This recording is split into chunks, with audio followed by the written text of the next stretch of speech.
I remember I got wounds and that on my arms as well. My wrists are bleeding. Is this from your own self? Yeah, from self-harming, from smashing the TV. Yeah. And they're like hosing me down, and I'm just like running from one side of the cell to the other, and they're like laughing when they're doing it. And all you can see is an eye. That eye will stay with me forever because you can just see an eye and hear a laugh. Like, oh, fuck that, bro. Jesus Christ. Killa Kela podcast. KillaKelaOfficial.com. Instagram UK Frontline. Beatbox created. Killa Kela. And we're here to talk about world music and street culture. Killa Kela podcast. Big shout out to our friends Graffiti Kings. Ladies and gentlemen, this is the Killa Kela podcast, live and direct. Serves you fucking right, yeah. Audacity reigns in the Killa Kela Heights, where I had the nerve to invite some pretty heavy dons inside the ride to come around and have a chat and chop it up with me. And this is no exception. Like, subscribe and all that business. You are now going to be hearing the voice alongside myself with Justin Rollins, 706, author, graffiti writer, ex-graffiti writer, and all-round spokesperson for the new generation. How are you? Yeah, good, man. Yeah? Yeah. How's that for an intro? Yeah. Nice. Top 5, top 6? Yeah, definitely. How you been? Yeah, I'm good, man. Yeah? Yeah. What's been popping? Yeah, man, just living life, man. Being positive, focusing on all the good stuff, and just trying to make big things happen, man. Yeah. Have you travelled far to get here? Just travel from South West London, so only like 40 minutes or something. Yeah. For those of you that ain't familiar with, like, you know, the general geographics of London, there is some people are from out of town, some people are from out of country. Like, there's the bridge of south to north is very real, isn't it? Like, yeah. But connectivity wise, it's like it gets easier once you get to know the train networks, isn't it? Yeah. That whole kind of Clapham Junction overground thing. Yeah, the overground from Clapham's just easy, quick, easy to navigate. Actually, what am I talking about? You as a man will know about trains more than Yeah. train networks. The railway children, that's what we were called, man. Yeah. We lived, from like, say the ages of 11 till maybe 17, just spent my childhood in and around the London rail network. Fuck. Just, like a street kid. Well, not a street kid, like a railway kid, really. Yeah. Was there a sense of freedom with that? Because that's quite a crazy notion, that the railway children, do you know what I mean? Yeah. The runaway children. Whoa. Yeah, well, I called one of my chapters in the book The Railway Children, and people always mention that. They say that's a sick name of a chapter. But that's what we were. And it was freedom. You wouldn't be paying for your fare. You would just...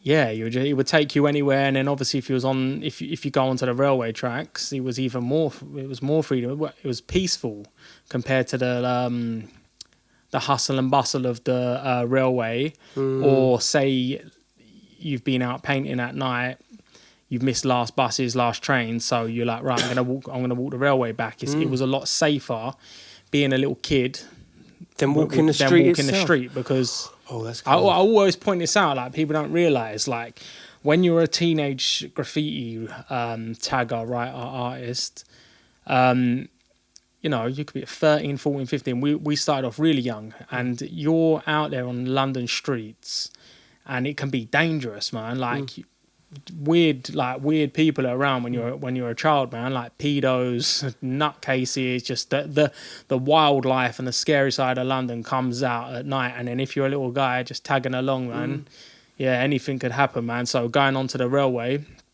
you were safe, man. You were safe. The first thing that comes to mind when you said that was, in Star Trek when they'd beam them down to a place and it's fucking hectic. Yeah. And they've been beamed down for a purpose. They got to kill the Martian or, get the gold or whatever. Whatever fucking Star Trek does, I don't know. But it's that whole idea of, like, shit's popping off and all of a sudden they push the button and they're back in the room. That reminded me of what you just said there about the trains versus the streets. Yeah. Well, it was, man.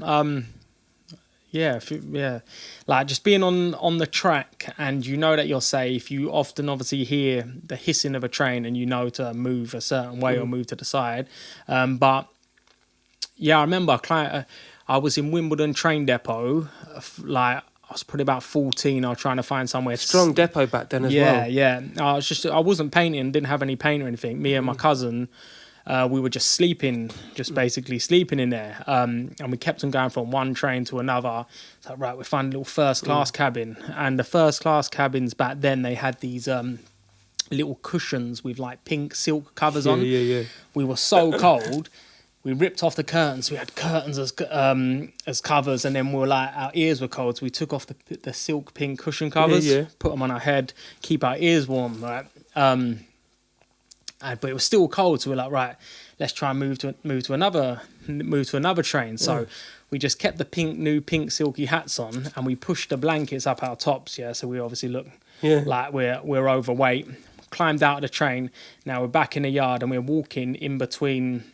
Well, we're about to walk in between two trains to get onto the other train, and we looked over and there was trackies. Straight away, like, oi! We just ran. My cousin ran in one direction. I was running the length of the train, but I was so small I could sort of duck down and see the trackies' feet on the other side of the train, chasing me. But the whole time I had this pink hat on and big belly from the thing. Anyway, I got away. My cousin ended up getting taken to the office and getting a lift home by the police. Right? I should have took his option. But, bro, luxury. Yeah. But I had to go back onto the street, and then I remember just seeing this like rowdy group of men, like they had a shopping trolley, and they were pushing their mates in the shopping trolley. Reared out, and then I was just scared. So I climbed back onto the tracks, and then that was the first time that I thought, right, like, I'm safe on these tracks. How old were you at that time? I was probably about 14. Wow. Yeah, that would have been 98, 99.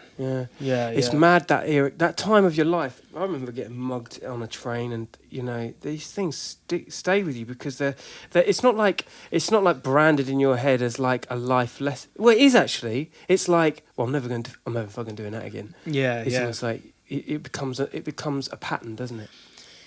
Yeah. I'd been mugged out on the railway.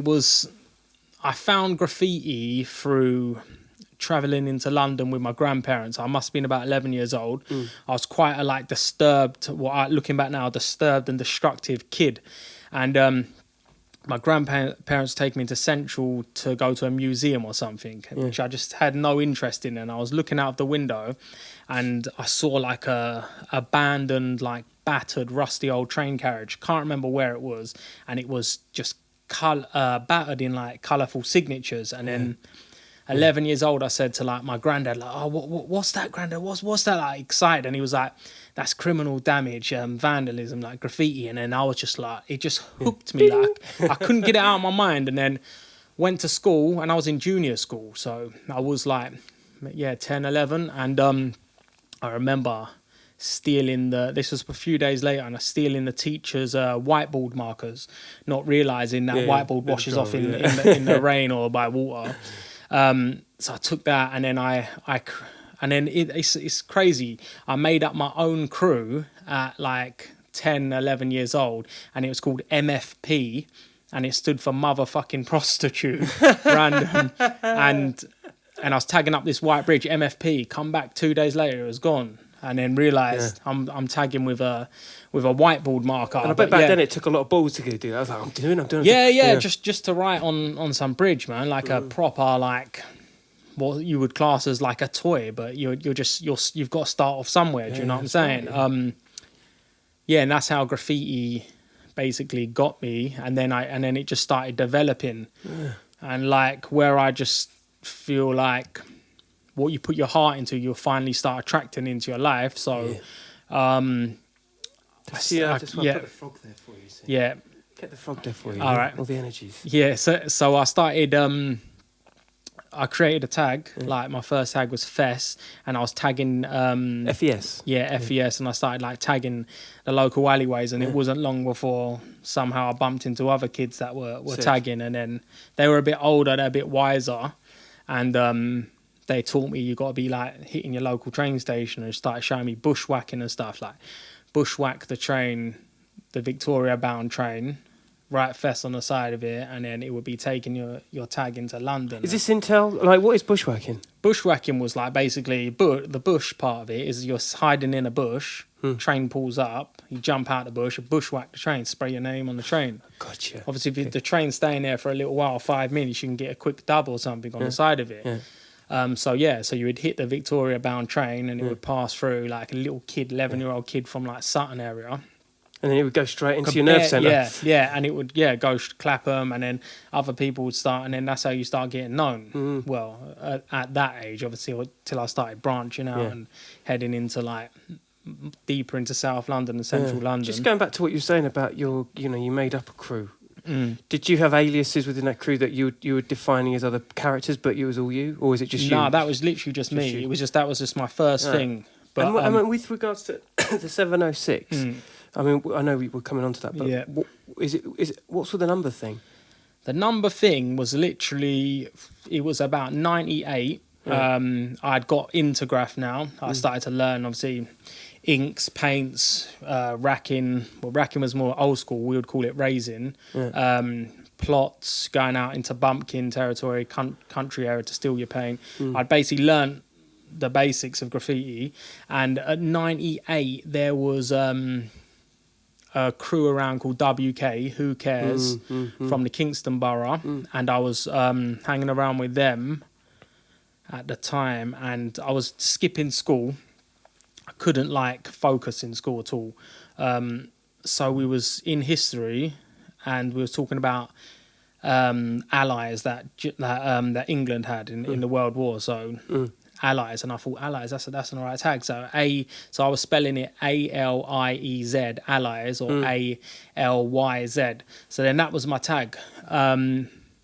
But these WK guys I was rolling with, they had a little phase of throwing up numbers next to their name. So I remember there's like Dept 40. I can't remember Prince number, maybe 288. There's still people that do it. Yeah. So they had numbers. Quite a lot of them were just like, you could go to Rains Park Station, New Malden, Wimbledon, and there was loads of numbers. WADS 33. So I was like, right, I need a number. But I was looking at all their numbers, and their numbers were low.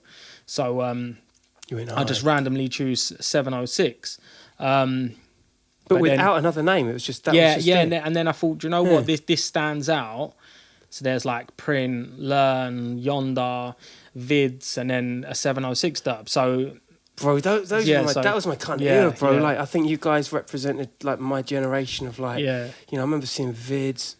He was really fucking tight on the big dubs, you know. Yeah. And Learn got a real style about it. He kind of blocked out his style a lot more. Yeah, Learn smashed it. He is the best right watch, I say, the best writer from over that side where he's from. Yeah. So I dropped the allies, I become 706, and then one day, like 98 was big, like in South London Graff. You had like Croydon, Kingston, Sutton, that part, Wandsworth, and everyone was sort of linking up around Clapham. I think before that 98 generation was 97 Wimbledon, that was like Char, I think Pies and that, and a lot of hardcore writers, Neat, and that was there in that era. And then we was just about a year after. So Char and that was still hanging around them, but they were sort of growing up and getting into other things. But then there was like the Kingston side. That 98, man, it was just... You were sitting at Clapham Junction, or you were wandering around Clapham Junction back and forth, and you would see other kids, and you'd be like, you'd look at their fingers, look at if they've got a bag, and you'll know straight away if they're right. You go, do you write? Yeah, right. What's your tag? You know each other, and you're like, right. You could roll with that person for like 2-3 days, staying at their house, staying at a yard. You could lose each other in a yard, or lose each other on track and never see them again. Do you know what I mean? Ever see them again? Do you know what I'm saying? How transient's that? Just crazy. That's just how it was, man. Clapham Junction was the one back then, 98. Yeah, there used to be like I remember coming in from East Croydon, Clapham Junction. I would always have my neck swanned to the left because there was that kind of disused train that was just as you get in from that side where the tunnel bridges, and you kind of. I always did a left, and there'd always be like some awesome pieces on this one particular train. Whereabouts did you say? Clapham Junction. Clapham as you get Junction. into Clapham Junction. You know where the bridge is as you come Yeah, through. yeah. Just on that left-hand side, you kind of rubberneck yourself around to the Yeah. left a bit, and there'd always be something Can there. vaguely remember. Vaguely remember. Back in the day, yeah, a long time ago. Yeah. So that was kind of like was there a lot of benching around that Clapham Junction way? Yeah, I wouldn't say like there was a specific bench that people would sit on and you would go there, but you would. That's where you would find other writers, or you could arrange to meet a writer there, and where you know who's been hitting that sort of area, you're seeing their tags. So you arrange to meet a writer there. But remember, back then it was just like, meet you there at 2. You didn't have phones. So you could go there to platform 16 at the end, 2 o'clock, and then you get there 1:30, and their tags there, but they're not there. Do you know what I'm saying? So it's like that's just how it was, man. Damn. That was Stood up. Yeah. So that was 98, and then 99. I was being bullied by a WK. Did the same people? Yeah. Really? Yeah. WK. They stood for Who Cares. They were from Kingston, like Cambridge Estate area, Norbiton, New Malden. So where did that kind of how did that? I mean, you don't have to go too deep in it, but like what? Like I thought you was tight, and then. Yeah, it was just like I'm mixed white and Asian. I grew up not knowing who I was, just trying to fit in. Graffiti gave me an identity for once in my life, but I had that more innocent side to me. Did have a bit of a wild, crazy side. I had a few like violent incidents in my early childhood. But I was quite a scared kid. Like if my cousin Letters, if he was trying to like play fight me and dig me, I'd be like the weak one. But then I don't know what happened. Something just switched down the line.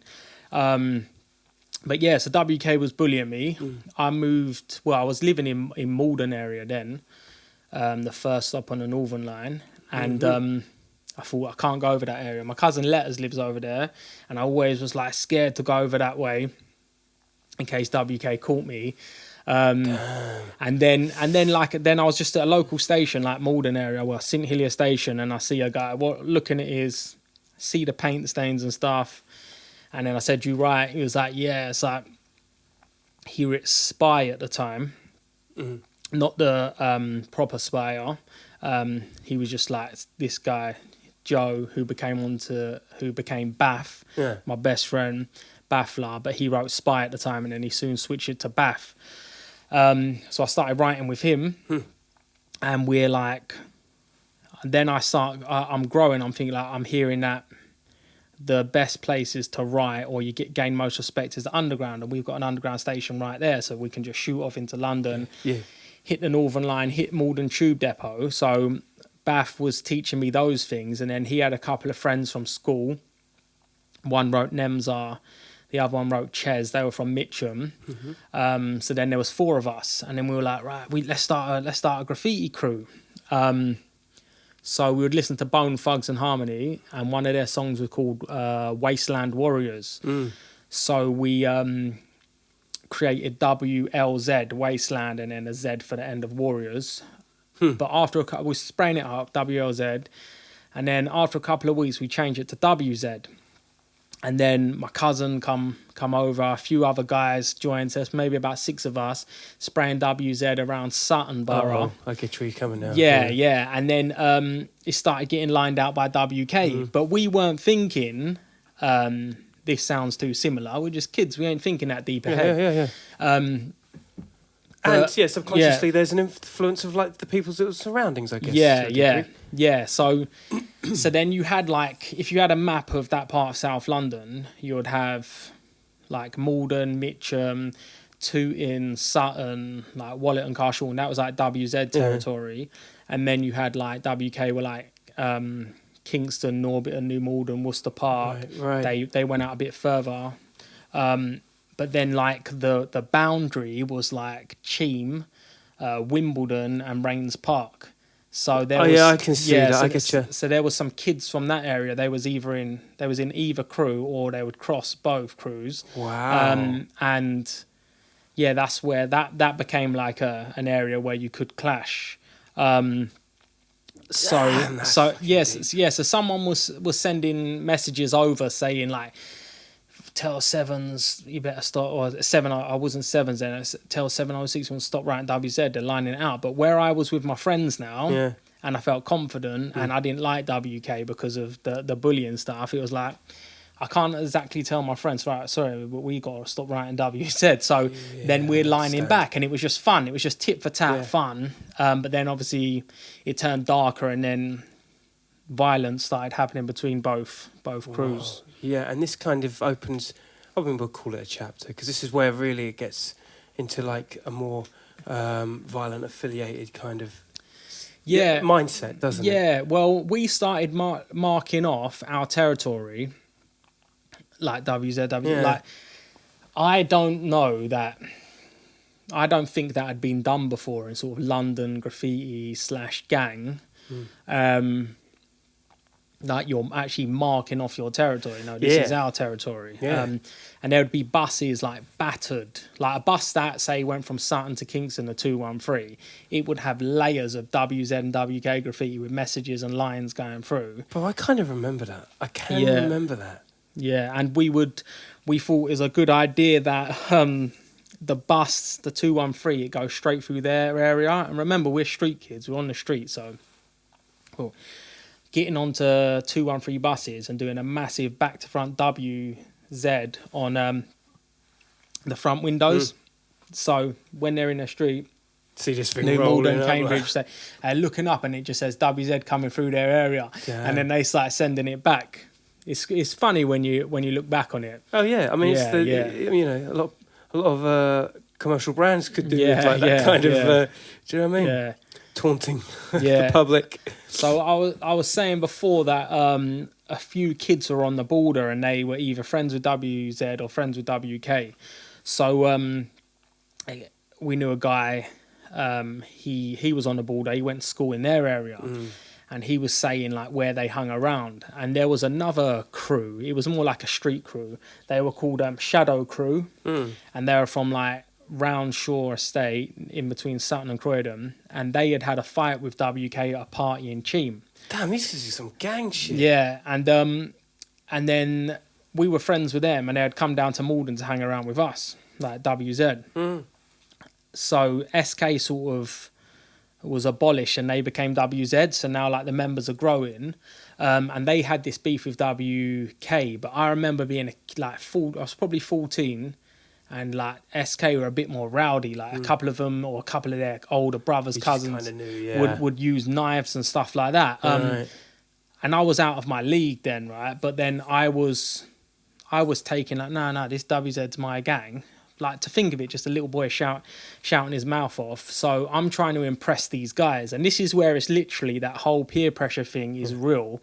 It was like a light switch. Yeah. So it's like, so then this kid comes along and says, WK, they're bullying me. Like, goes to school in the area. He knows where they are.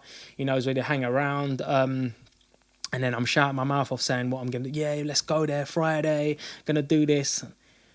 Like, to think of it now, so if I'm a man and I'm looking at a 14-year-old little boy saying this stuff, I don't know what I'd think, but it's just weird, right? It's strange. It's like a double use. Like you looking at it in retrospect.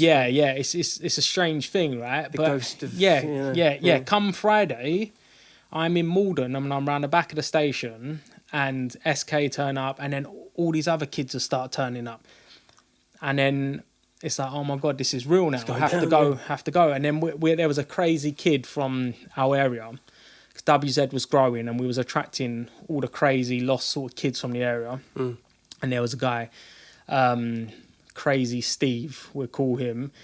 And his dad had made him a weapon for the fight, right? Like his dad helped him. What? People go on like that. It's a completely different world. So the dad helped him make, it was half a broomstick which had been sharpened into a spike with screws out of the other side and a Stanley knife blade coming out above the screws. Stop that. And then that was it. Like, that Friday afternoon, he was there. All these people come, and it was like I literally got picked up and just sucked away into something that. I just like, So what happened? So we basically went down to their area, went down to the alley where they were, and There's probably 3 or 4 of them there, and I was told like to set it Sevens. My name was Sevens then. A grapher from Croydon area, Avon, started calling me Sevens. The whole time on.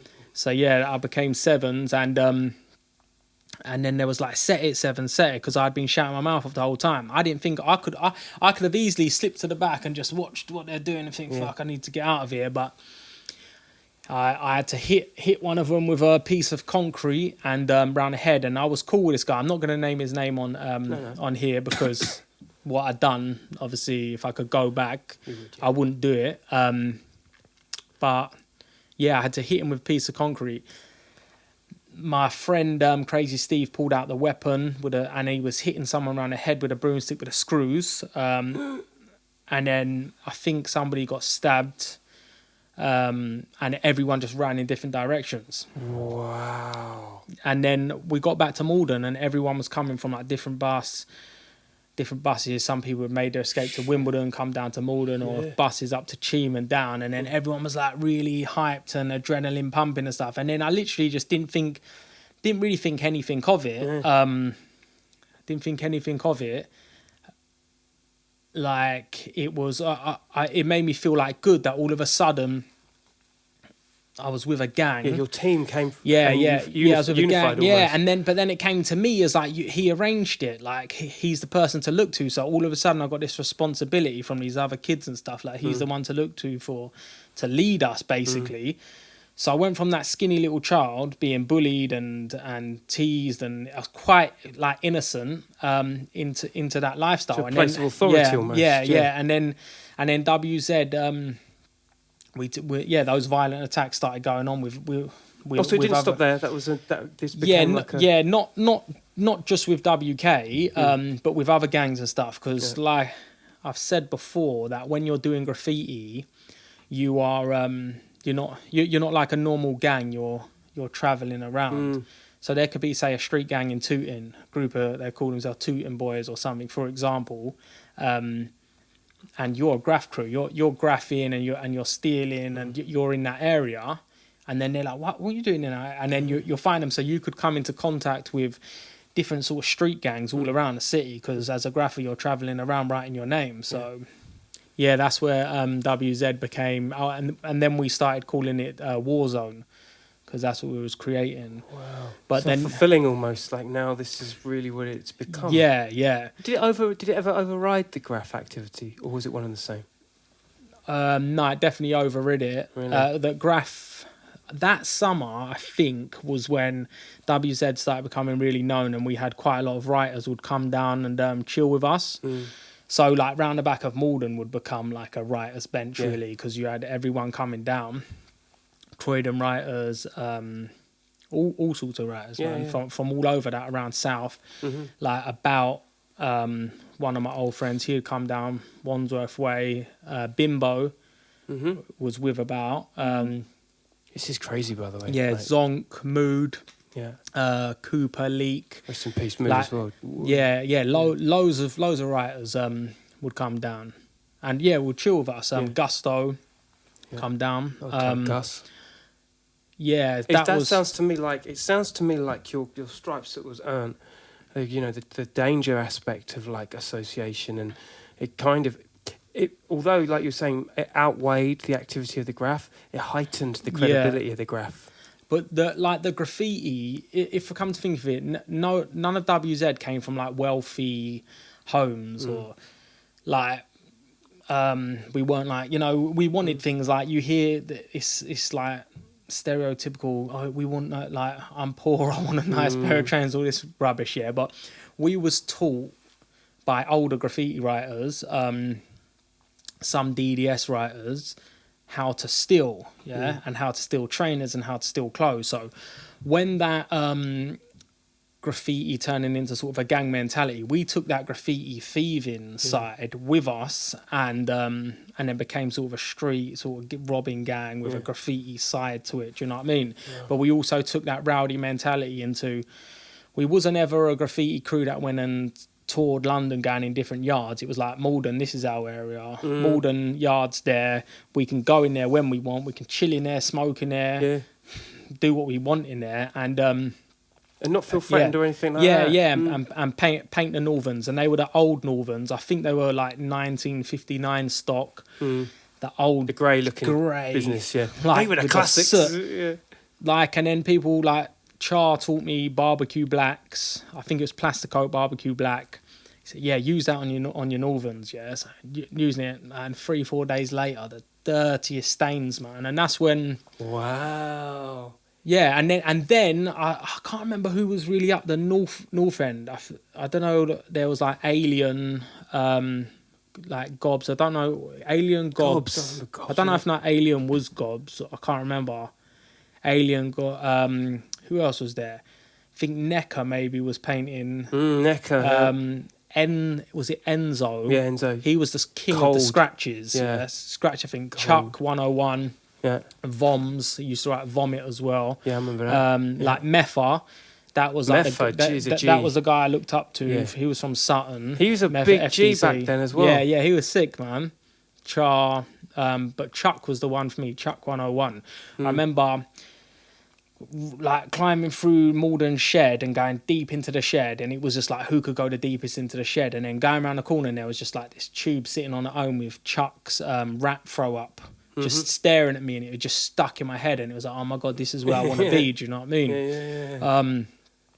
Yeah. So we didn't like travel smashing every yard, but like Malden was our yard, and that's how we loved it, man. We was living that life. Like probably when we looked at like subway art and books like that, and you saw the old the subway trains battered in the Bronx and Harlem stuff. That's what I thought I was doing in my mind, like seeing the dirty old London Underground. It was like that was it for me. It obviously it's something different for someone else, but for me, the Graff years probably 14 to 16, maybe those 2 years when it was like painting Malden Yard and hitting a lot of BR yards. That was it, man. That's what I was living in my head, or living what I'd seen in some music videos, or the film The Warriors, when I had to spray a W to let everybody know they had been there. That was all in my mind. Yeah, it's culture. Yeah, The whole influence of that culture at the time. So did art play like a big part in your... Because, you know, some people are just straight vandal. Other people like have a little bit more of a kind of creative flair. Yeah, I loved both sides of it. Like, we were horrible vandals. Yeah.